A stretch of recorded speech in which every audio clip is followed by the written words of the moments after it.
আমরা যারা পিঠা খেতে পছন্দ করি এদের যেন পছন্দটাই আলাদা। কেউ মিষ্টি পিঠা খেতে পছন্দ করি, কেউ আবার ঝাল পিঠা। আজ আমি এমন একটা পিঠা রেসিপি আপনাদের সাথে শেয়ার করছি যেটা হালকা মিষ্টি হালকা ঝাল। আসসালামু আলাইকুম, ওয়েলকাম টু পপি কিচেন 99। আজকের পিঠা বানানোর জন্য শুরুতে আমি চালের আটা নিয়ে নিয়েছি, দিয়ে দিচ্ছি স্বাদ মতো নুন, এখানে কাঁচামরিচ কুচি ও পেঁয়াজ কুচি নিয়ে নিয়েছি, হালকা হলুদের গুঁড়া দিয়ে দিয়েছি, দিয়ে দিচ্ছি দুটো ডিম এবং স্বাদ মতো চিনি।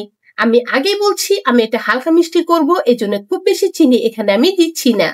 এবার সমস্ত শুকনো উপকরণ মিশিয়ে নিয়েছি, এর ভেতর নর্মাল যে পানিটা আছে আমি সেটাই দিচ্ছি। পানিটা ধীরে ধীরে দেব আর এটা ধীরে ধীরে একটা ব্যাটার তৈরি করে নেব।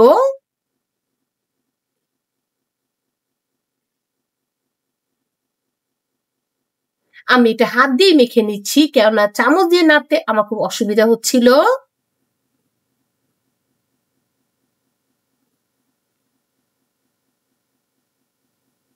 ব্যাটারটা একদম পাতলাও হবে না, আবার একদম গাঢ় হবে না।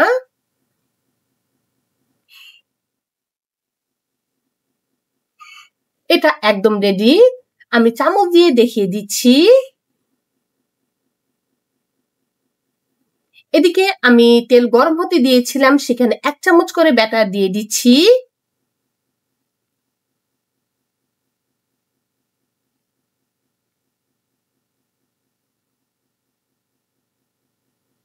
এবার একটু সময় নিয়ে আমি এপাশ ওপাশ খুব ভালোভাবে ভেজে নেব।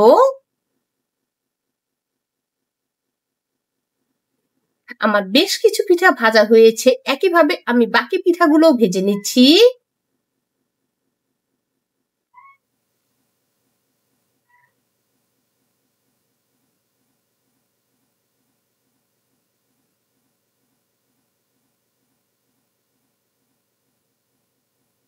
আমার এগুলো ভাজা কমপ্লিট।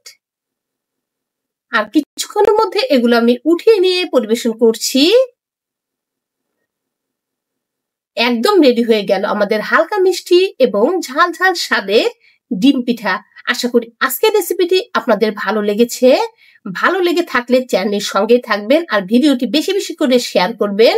আজ এ পর্যন্ত বিদায় নিচ্ছি, সবাই ভালো থাকবেন। আসসালামু আলাইকুম।